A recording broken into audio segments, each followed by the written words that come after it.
Presenting the classics of Sam P. Chaladurai. Sam P. Chaladurai அவர்களின் போதனை களஞ்சியத்திலிருந்து.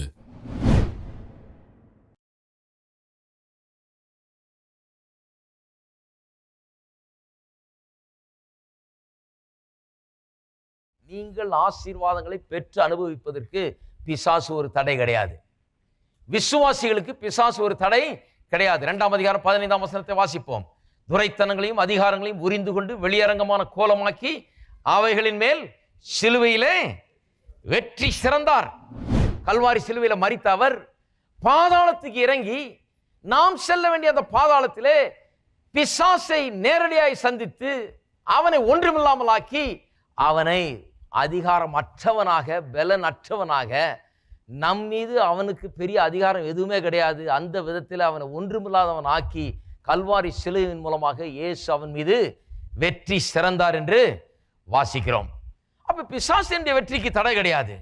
பிசாசு பிரச்சனை இல்லைன்னா என்னுடைய வாழ்க்கையின் முன்னேற்றத்துக்கு இப்ப என்ன பிரச்சனையா இருக்குது? நான் சொல்லுகிறேன் என்ன பிரச்சனைன்னு சொல்லி. மனுஷன் பாவம் செய்த நாளிலே இந்த பூமியே ஒரு சாபத்துக்குள்ள ஆகிவிட்டது. இந்த பூமியே ஒரு விழுந்து போன நிலையில இருக்கிறது. அதனால்தான் முள்ளும் குறுக்கும் விளையுது. ஆரம்பத்தில் முள்ளும் குறுக்கும் கிடையாது பாருங்க. இப்ப முள்ளும் குறுக்கும் யாரும் விதைக்க வேண்டியதில்லை, அதுக்கு தண்ணீர் பாய்ச்ச வேண்டியதில்லை. இந்த இப்படிப்பட்ட பூமியில இதை விளைய செய்ய வேண்டும் என்றால் என்ன பண்ண வேண்டும்?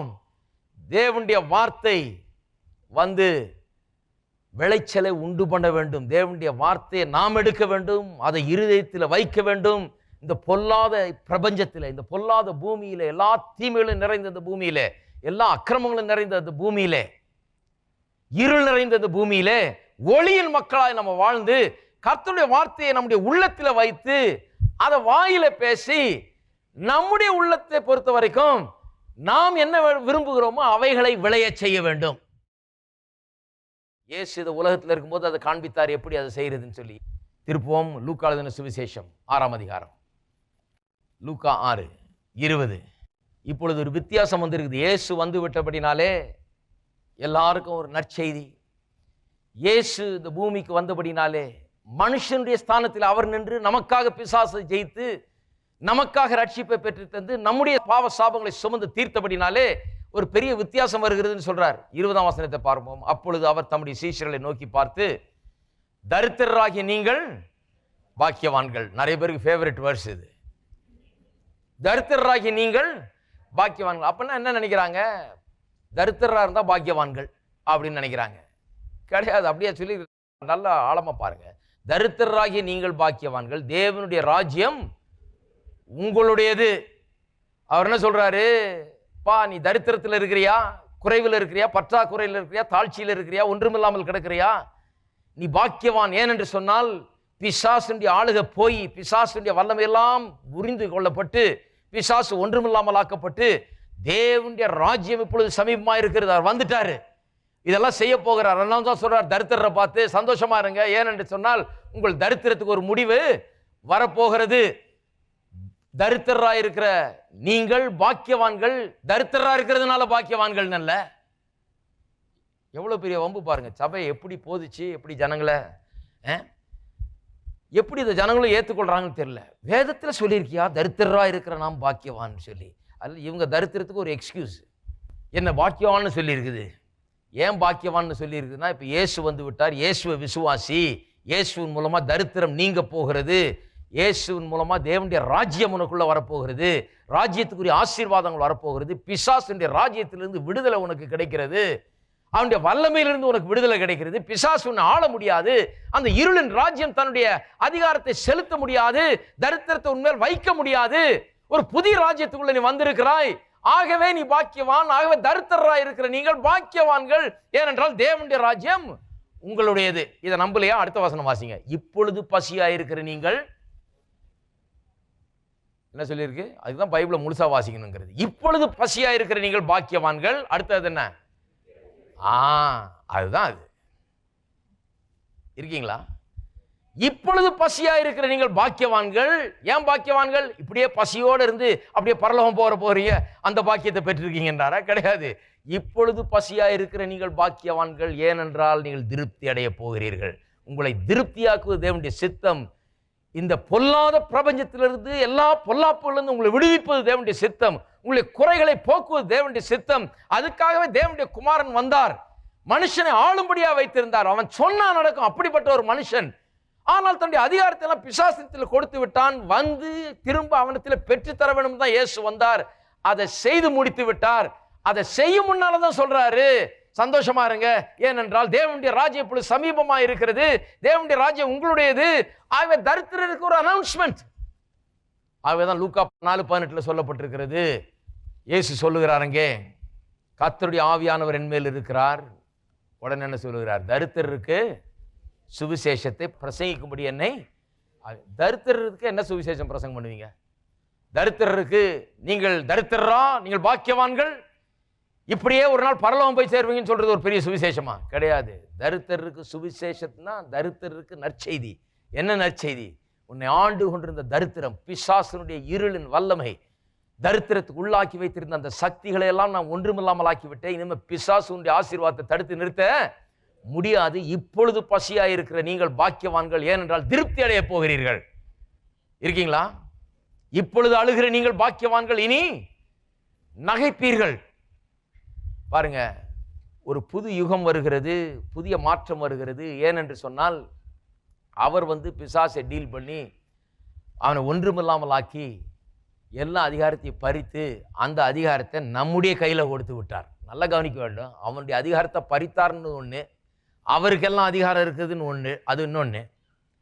ஆனால் அந்த அதிகாரம் இப்பொழுது நமக்கு கொடுக்கப்பட்டிருக்கிறது வேற ஒரு காரியம். பாருங்க, இந்த அதிகாரம் இன்றைக்கு நமக்கு கொடுக்கப்பட்டிருக்கிறது. ஆகவேதான் சொல்லப்பட்டிருக்கிறது, பரிசுத்தவான்களுடைய சுதந்திரத்தில் பங்குள்ளவர்களாகும்படிக்கு நம்மை தகுதி உள்ளவர்களாக்கினவர்.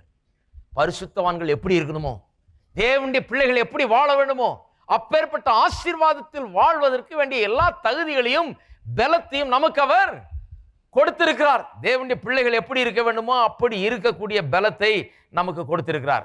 2 பேதுருக்கு திருப்போம். 2 பேதுரு 1ஆம் அதிகாரம் 3 முதல். தம்முடைய மகிமையினாலும் காருண்யத்தினாலும் நம்மை அழைத்தவரை அறிகிற அறிவினாலே ஜீவனுக்கும் தேவ பக்திக்கும் வேண்டிய யாவற்றையும் அவருடைய திவ்ய வல்லமையானது நமக்கு தந்திருந்தமன்றி, இச்சையினால் உலகத்தில் உண்டான கேட்டுக்கு தப்பி திவ்ய சுவாபத்துக்கு பங்குள்ளவர்களாகும் பொருட்டு மகாமேன்மையும் அருமையுமான வாக்கு தத்தங்களும் அவைகளினாலே நமக்கு அளிக்கப்பட்டிருக்கிறது. நல்லா கவனிக்க வேண்டும். பங்குள்ளவர்களாகும் பொருட்டு எல்லாம் அவர் கொடுத்திருக்கிறதுனால அதுல நாம் பங்குள்ளவர்கள் ஆகிவிடுவோம்னு அர்த்தம் இல்ல. பங்குள்ளவர்களாகும் பொருட்டுன்னு சொன்னா பங்குள்ளவர்கள் ஆகக்கூடிய வாய்ப்பு இன்றைக்கு உங்களுக்கு உண்டாயிருக்கிறது. பங்குள்ளவர்கள் ஆகிறீங்களோ இல்லையோ என்கிறது உங்களை பொறுத்து இருக்கிறது என்றுதான் அர்த்தம். பங்குள்ளவர்கள் ஆக முடியும்.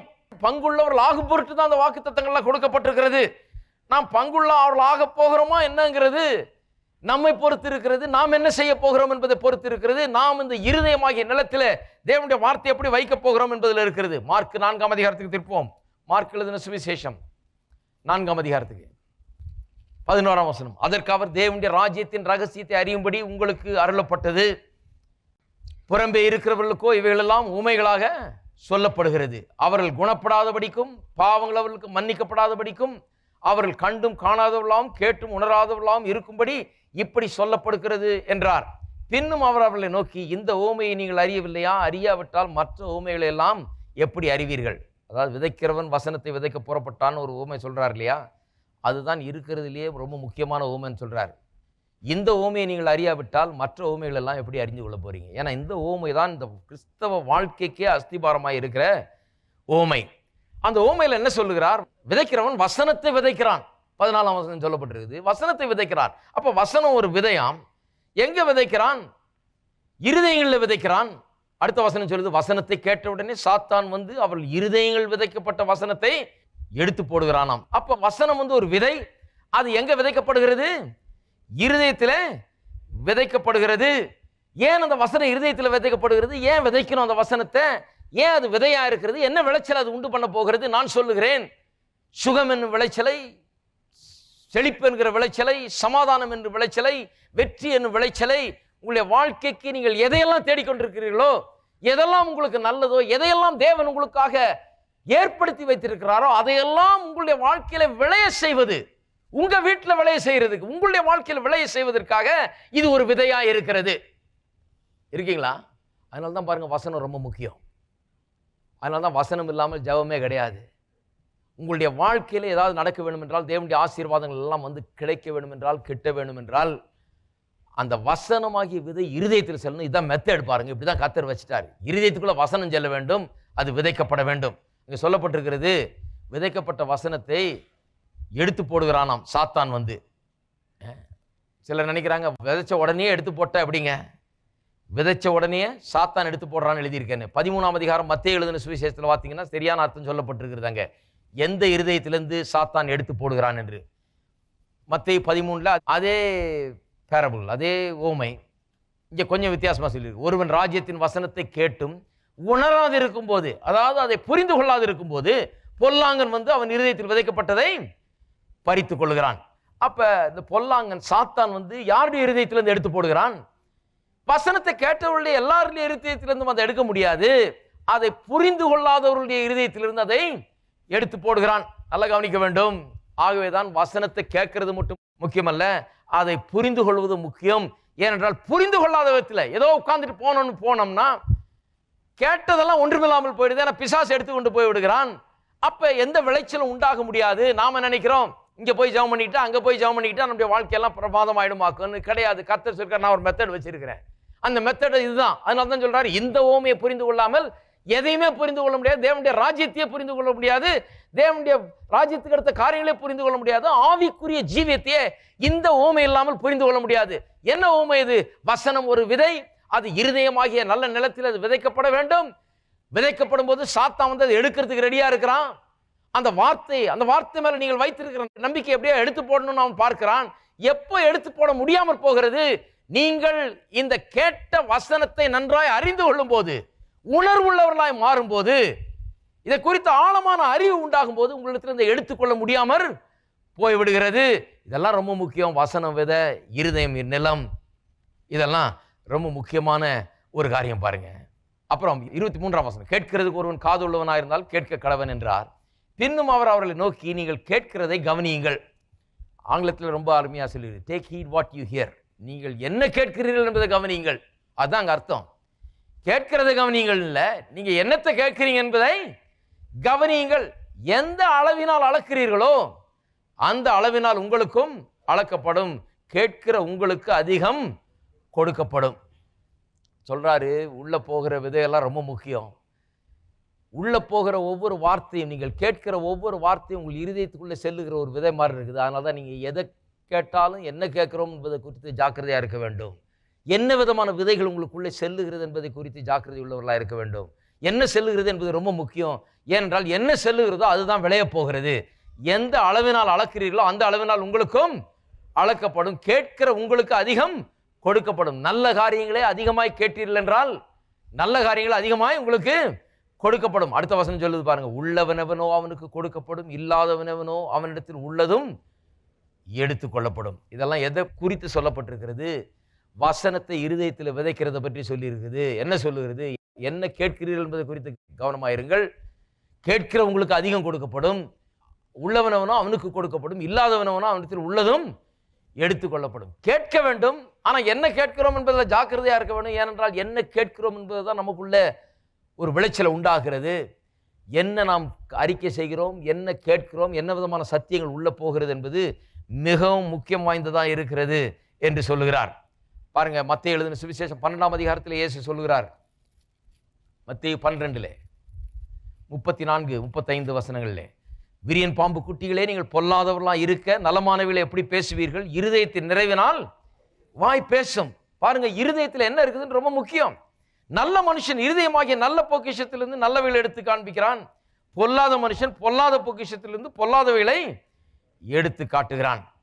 பாருங்க, இருதயத்தில் என்ன போகிறதுன்னு ரொம்ப முக்கியம். ஏன்னா இருதயத்தில் இருக்கிறது தான் வாய் பேச போகுது, வாயில் பேசுறது தான் வந்து கிடைக்க போகிறது. ஆகவே தான் இயேசு சொல்லுகிறார், எவனாகிலும் இந்த மலையை பார்த்து நீ பெயர்ந்து சமுத்திரத்திலே தள்ளுண்டு போ என்று சொல்லி தான் சொன்னபடியே ஆகும் என்று இருதயத்தில் சந்தேகப்படாமல் விசுவாசித்தால் அவன் சொன்னபடியே ஆகும். ஆகவே இந்த வாயிலிருந்து என்ன வருதுன்னு ரொம்ப முக்கியம். ஏனென்றால் இந்த வாயிலிருந்து வர்றதுதான் காதுக்குள்ள போகிறது. அதனால தான் என்ன கேட்கிறோன்றது ரொம்ப முக்கியம். இந்த வாயிலிருந்து, உங்க வாயிலிருந்து வர்றதுதான் உங்க காதுக்குள்ள போகுது.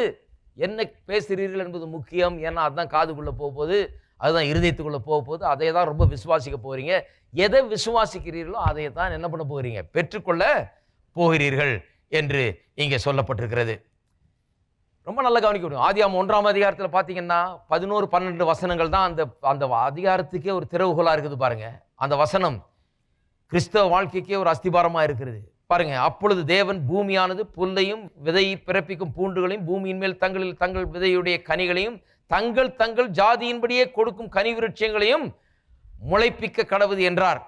பூமியானது புல்லையும் தங்கள் ஜாதியின்படியே விதையை பிறப்பிக்கும் பூண்டுகளையும் தங்கள் ஜாதியின்படியே தங்கள் விதையுடைய கனிகளை கொடுக்கும் விருட்சங்களையும் முளைப்பித்தது. தேவன் அது நல்லது என்று கண்டார். தங்கள் திருப்பி வருது பாருங்க. என்னது அது? ஒன்றும் இல்லை. அது தன் ஜாதியின்படி பிறப்பிக்கும்படியாய் தேவன் உண்டாக்கி விட்டார். அது ஒரு பிரின்சிபல். என்ன விதையோ அந்த விதை தன்னுடைய ஜாதியின்படி தான் உண்டாக்கும், பிறப்பிக்கும். அப்பொழுது தோல்வியின் வார்த்தைகள், வியாதியின் வார்த்தைகள், இல்லாமையின் வார்த்தைகள், பற்றாக்குறையின் வார்த்தைகள், விரக்தியின் வார்த்தைகள், சலிப்பின் வார்த்தைகள், தரித்திரத்தின் வார்த்தைகள், இப்படிப்பட்ட வார்த்தைகளை, பலவீனத்தின் வார்த்தைகளை வெளியே பேசி கொண்டிருப்போம் என்றால் அது தன் ஜாதியின்படி தான் பிறப்பிக்கும் என்று எழுதியிருக்குது. அந்த ஜாதியின்படி தான் எல்லாம் உண்டாகும். இதெல்லாம் வார்த்தைகள் எல்லாம் என்னவா இருக்குது? இருதயத்துக்குள்ள போகிற விதையா இருக்கிறது. எப்படி விதை தன் ஜாதியின்படி உண்டாக்குகிறதோ அதுபோல மனுஷனுடைய வார்த்தைகள், வாயிலிருந்து வருகிற வார்த்தையும் அவன் என்ன பேசுகிறானோ அது கேட்ட போலதான் அவனுடைய வாழ்க்கை இருக்கிறது. அவன் என்ன அறிக்கை செய்கிறானோ அதுதான் அவனுக்கு உண்டாயிருக்கிறது என்கிறது தேவனுடைய மாறாத பிரமாணமா இருக்குது. தான் வாழ்க்கையின் ஒரு பெரிய ரகசியம் பாருங்க. இன்றைக்கு இருக்க உங்களுடைய பிரச்சனைகள்லாம் எண்ணி பார்த்தீங்கன்னா எப்படி இந்த பிரச்சனையெல்லாம் வந்ததுன்னு கொஞ்சம் யோசித்து பார்த்தீங்கன்னா கொஞ்சம் பேச்செல்லாம் கொஞ்சம் அனலைஸ் பண்ணி பாருங்க. என்ன பேசிட்டு இருக்கீங்க? நெகட்டிவாவே பேசிக்கொண்டிருந்தால் நெகட்டிவா தான் நடக்க போகிறது. ஜெபமும் அப்படிதான் பாருங்க. ஜெபத்தினுடைய அஸ்திபாரமே அதுதான். ஜெபத்தினுடைய அஸ்திபாரம் என்ன? தேவனுடைய வார்த்தை நாம் அறிக்கை செய்வது, வார்த்தையை பேசுவது. அந்த வார்த்தை உள்ள போக வேண்டும். அது உள்ளத்தில் விசுவாசத்தை உண்டாக்க வேண்டும். அந்த விசுவாசம் வார்த்தையினால் வெளிப்பட வேண்டும். அப்பொழுதுதான் ஜெபம் வேலை செய்கிறது. ஏதோ நாம் ஜெபிச்சதுனால ஒன்று நடந்துட போறதில்லை. இந்த ஜெபம் எங்கிருந்து வருகிறது? உள்ளத்தில் இருக்கிற விசுவாசத்திலிருந்து வருகிறதா? உள்ளத்தில் இதை குறித்த விசுவாசம் உண்டாயிட்டதா? அப்பொழுது நாம் கேட்கும் போது அது கேட்டபடியே ஆகிறது. வாசிப்போம் 26ஆம் வசனம். பின்னும் அவர் அவர்களை நோக்கி, தேவனுடைய ராஜ்யமானது ஒரு மனுஷன் நிலத்தில் விதையை விதைத்து இரவில் தூங்கி பகலில் விழித்திருக்க அவனுக்கு தெரியாத விதமாய் விளை முளைத்து பயிராகிறதற்கு ஒப்பாயிருக்கிறது. எப்படி என்றால், நிலமானது முன்பு முளையும் பின்பு கதிரையும் கதிரிலே நிறைந்த தானியத்தையும் பலனாக தானாய் கொடுக்கும். பயிர் விளைந்து அறுப்பு காலம் வந்தவுடனே அறுக்கிறதுக்கு ஆட்களை அனுப்புகிறான் என்றார். பாருங்க வசனம் எப்படி வேலை செய்கிறது என்று. வசனம் எப்படி வேலை செய்கிறது தான் இங்க போதனையே. எப்படி வேலை செய்கிறதான்? மனுஷன் நிலத்தில் விதையை விதைத்து இரவில் தூங்கி பகல் விழித்திருக்கிறது போல. சிலர் சொல்றாங்க, இந்த மாதிரி காரியங்கள்லாம் போதிக்கும் போது சொல்றாங்க, எப்படி இவர் சொல்றாரு, நல்ல காரியங்களே பேசினா நல்ல காரியம் நடந்துருமா? கர்த்தருடைய வார்த்தையே சொல்லிட்டு இருந்தா அது நடந்துருமா? எனக்கு இல்லை இப்போ, அதனால இல்லைன்னு தானே சொல்றேன். நான் இல்லாத தானே இல்லைன்னு சொல்றேன். என்கிட்ட என்ன இல்லையோ அதை தான் அப்படியே சொல்றேன். நான் உண்மையை சொல்றேன். நாக்கும் இவர் சொல்ற மாதிரி சொல்லிட்டே இருந்தா நடந்துருமா? இது எப்படி நடக்கும்னு எனக்கு தெரியல. இதெல்லாம் எப்படி ஆகுமாக்கும் அப்படிங்கிறாங்க. எப்படி ஆகும்னு தெரியலன்னா பேசாம பேசிட்டு படுத்து தூங்கிட்டு அடுத்த நாள் விழித்திருங்க. திருப்பி அடுத்த நாள் எந்திரிச்சு திருப்பியும் பேசிட்டு இது எப்படின்னு தெரியல ஆண்டவரே ஸ்தோத்திரம், ஆனால் பேசிட்டேன், திருப்பியும் படுத்து தூங்கி திருப்பியும் எந்திரிங்க. யாருக்கா படுத்து தூங்கி எந்திரிக்க தெரியாம இருக்கா? விதை எப்படி விளையாதுன்னு தெரியாம இருக்கலாம். ஒருவேளை இந்த விதை எப்படி உள்ள போய் இது எப்படி காரியங்களை உண்டாக்குறது, விளைச்சலை உண்டாக்குறதுன்னு புரியாம இருக்கலாம். நான் சொல்ற காரியங்கள் எப்படி நடக்குதுன்னு புரியாம இருக்கலாம். ஆனா படுத்து தூங்கி எந்திரிக்க தெரியும். இந்த படுத்து தூங்கி எந்திரிக்கிறதுக்கும் அடுத்த நாள் அதே பண்றதுக்கும் கேப்ல என்ன பண்ணுங்க? கர்த்தருடைய வார்த்தையை எடுத்து பேசுங்கள். கர்த்தருடைய வார்த்தையை எடுத்து அறிக்கை செய்யுங்கள். கர்த்தருடைய வார்த்தையை எடுத்து அதை ஜெபமாக்குங்கள். கர்த்தருடைய வார்த்தையை உங்கள் ஜெபமாக மாற்றுங்கள். அப்ப எப்படி ஜெபம் பண்ண வேணும்? வியாதியஸ்தர்களாக இருக்கிறவங்க எப்படி ஜெபம் பண்ண வேணும்? என்னுடைய நோய்களையும் என்னுடைய வேதனைகளையும் கல்வாரி சிலுவையில் சுமந்து தீர்த்தீர் என்று எழுதியிருக்கிறதே. உடைய தழும்புகளால் நான் குணமானேன் என்று எழுதியிருக்கிறதே கர்த்தாவே. அப்படியே நான் குணமானேன் என்று நான் விசுவாசிக்கிறேன். குணம் சுகம் என்னுடையது. உச்சந்தலையிலிருந்து உள்ளங்கால் வரை தெய்வீக சுகம் என்னுடையதாக இருக்கிறது. பலன் என்னுடையது. ஆரோக்கியம் என்னுடையது. இதை பேச வேண்டும் பாருங்க. விதை பூமிக்குள்ள போய் மழை பெஞ்ச உடனே என்ன ஆகுது? பூமிக்கு ஒரு ப்ரெஷர் கொடுக்குது. இந்த பூமி சபிக்கப்பட்ட ஒரு நிலையில் இருந்தாலும் வளர மாட்டேன், முள்ளும் குறுக்கும் தான் நல்லா வளரும்னு பூமி. ஆனால் விதையை போட்ட உடனே அங்கே வாய்ப்பு அதிகமாயிடுச்சு. இப்போ தண்ணீர், தேவனுடைய வசனமாகிய தண்ணீர் பாய்ச்சப்படும் போது என்ன ஆகிறது? வேரூன்றி முளைக்க ஆரம்பித்து விடுகிறது. பூமி அது ஃபோர்ஸ் பண்ணுகிறது, டிமாண்ட் பண்ணுகிறது. இப்போ பூமி கிட்ட, பூமி எவ்வளவு சபிக்கப்பட்ட நிலையில் இருந்தாலும் இப்பொழுது விதையை விதைச்சாச்சு, தண்ணியை பாய்ச்சியாச்சு, இப்போ அது விளைந்து ஆக வேண்டும். முள்ளும் குறுக்கும் வளர்ந்தா பார்த்துக்கலாம், ஆனால் இப்போ விதைச்சது விளைந்து ஆக வேண்டும். அது ப்ரெஷர் கொடுக்க ஆரம்பிக்குது. பாருங்க, நமக்கு என்ன சூழ்நிலை ப்ரெஷர் கொடுக்குதோ அந்த சூழ்நிலைக்கு நாம ப்ரெஷர் கொடுக்க ஆரம்பித்து விட வேண்டும். எப்படி ப்ரெஷர் கொடுக்கிறது? ஒரே ப்ரெஷராக இருக்குதுங்க, ஒரே சூழ்நிலை மோசமாக இருக்குது பிரதர், ரொம்ப ப்ரெஷருக்கு கீழே வாழ்ந்துட்டு இருக்கிறேன். ஏன் ப்ரெஷருக்கு கீழே வாழ்ந்து மேலே ஏறி அதுக்கு ப்ரெஷர் கொடுக்க ஆரம்பிங்க. எப்படி ப்ரெஷர் கொடுக்குறதுன்னு சொன்னால், கர்த்தருடைய வார்த்தையை கையில் எடுங்க. எப்படி விதையை விதைத்து தண்ணீர் பாய்ச்சும் போது அது பூமி நிலத்தில் ஒன்றை டிமாண்ட் பண்ணுகிறது. பூமி மாட்டேன்னு சொல்ல முடியாது, இப்போ விளைந்து ஆக வேண்டும். கரெக்ட் காம்பினேஷன் இப்போ ஒர்க் பண்ணி ஆகணும், அது வேலை செய்து ஆக வேண்டும். அதுபோல அது மேல பிரஷர் கொடுக்க ஆரம்பிக்க வேண்டும். பாருங்க, எலியா தீர்க்கதரிசி, அவர் பஞ்ச காலத்தில் கர்த்தர் சொல்றாரு, இந்த விதவியின் வீட்டுக்கு போன்னு சொல்றாரு.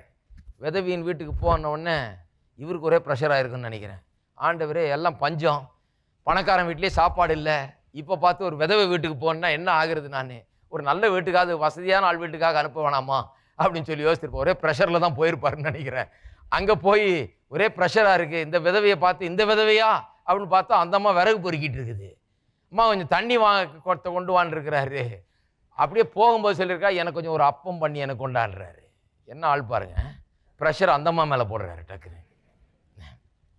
அந்த அம்மா பேரில் போட்ட உடனே இப்போ அந்த அம்மா பேரில் ப்ரெஷரு. அந்த அம்மா என்ன பண்ணுவாங்க? இந்த அம்மா, ஐயோ ஒரே பாரமாக இருக்கிறேன் பிரதர், அவர் வேற கேட்குறாரு, எனக்கு வேற வேணும், என் மகனுக்கு வேற வேண்டும், நாங்கள் வேற சாப்பிட்டு சாகலான்னு திட்டம் போட்டுட்டு இருக்கிறோம், இப்போ இதில் பங்கு போடுறதுக்கு ஆள் வந்திருக்கிறாருன்னு ஒரே ப்ரெஷர் ஆகாமல் அந்த அம்மா என்ன பண்ணிச்சு? என்னதான் இது பார்த்துடலான்னு போய் அவர் சொன்ன வார்த்தையின்படி செஞ்சு கொண்டாந்துச்சு. கொண்டு மாத்திரத்தில் தேவனுடைய வார்த்தையின் மேலே ப்ரெஷரை போடுது இந்த அம்மா. கர்த்தர் சொன்னதுபடி செஞ்சுட்டேன், இப்போ எனக்கு என்ன உண்டாகும் பார்க்கலாம். இப்போ ப்ரெஷர் அப்படியே மாத்திருச்சு. இருக்கீங்களா? இப்படிதான் நாமும் காரியங்களை மாற்ற வேணும். சூழ்நிலைகளுக்கு கீழே அப்படியே அமிழ்ந்து போகக்கூடாது. சூழ்நிலைகள் மத்தியிலே கர்த்தருடைய வார்த்தையை எடுத்து விதைத்து, கர்த்தருடைய வார்த்தையை எடுத்து தண்ணீர் பாய்ச்சி, கர்த்தருடைய வார்த்தையின் மேலே ப்ரெஷரை போடணும். கர்த்தருடைய வார்த்தையின் மேலே ப்ரெஷரை போட்டால் கர்த்தருடைய வார்த்தை உற்பத்தி பண்ணுகிறது. விளையாத பூமி கூட விளைய ஆரம்பிக்கும், வெட்டாந்தரையான நிலம் கூட விளைய ஆரம்பிக்கும் வசனமாகிய தண்ணீர் பாய்க்கும் போது. ஏன்னா அதுக்கு தான் ஏசாயா தீர்க்கதரிசி சொல்லுகிறார், கர்த்தருடைய வார்த்தையும் அப்படியே இருக்கிறதாம். வானத்திலிருந்து மழையும் பனியும் பெய்து பூமியை நனைத்து விதைக்கிறவனுக்கு விதையும் புசிக்கிறவனுக்கு ஆகாரத்தை எப்படி கொண்டு வருகிறதோ அப்படியே என்னுடைய வார்த்தையும் இருக்கும். அது எதுக்காக அனுப்பப்பட்டதோ அது செய்யாமல் அது திரும்ப வராது என்று சொல்லுகிறார். ஆமென். அப்போ ஜெபத்தில் நாம் என்ன பண்ண வேண்டும்? கர்த்தருடைய வார்த்தையை எடுத்து, கர்த்தருடைய வார்த்தை அன்றாடம் அதை பேசி, அதை அறிக்கை செய்து, அதை நம்முடைய நாவிலிருந்து அதனுடைய வல்லமையை வெளிப்படுத்த வேண்டும். வெளிப்படுத்தும் போது நம்முடைய வாழ்க்கையில் தேவன் என்னவெல்லாம் திட்டம் வைத்திருக்கிறாரோ அதெல்லாம் விளைவதற்கு பெரிய ஒரு ஏதுவாகிறது. உங்கள் இருதயம் ஒரு நல்ல தோட்டம் போல இருக்கிறது. எல்லாவற்றையும் விளைய செய்ய விரும்புகிறார் கர்த்தர். நீங்கள் தான் அதை விளைய செய்யணும். கர்த்தர் சொல்கிறார், விதையை கொடுத்துட்டேன் நான், இனிமேல் விதை, இதையே பேசி கொண்டிரு, இதையே தியானித்து கொண்டிரு, இதையே கேட்டு கொண்டிரு. இதை பேசும்போது இது காதுக்குள்ளே போகுது, காதுக்குள்ளே போனது இருதயத்துக்குள்ளே போகுது, இருதயத்துக்குள்ளே போனது வாயிலிருந்து வெளியே வருகிறது. இதுதான் விளைச்சலை உண்டு பண்ணுகிறது என்று சொல்லுகிறார். இதுதான் ஜெபம்.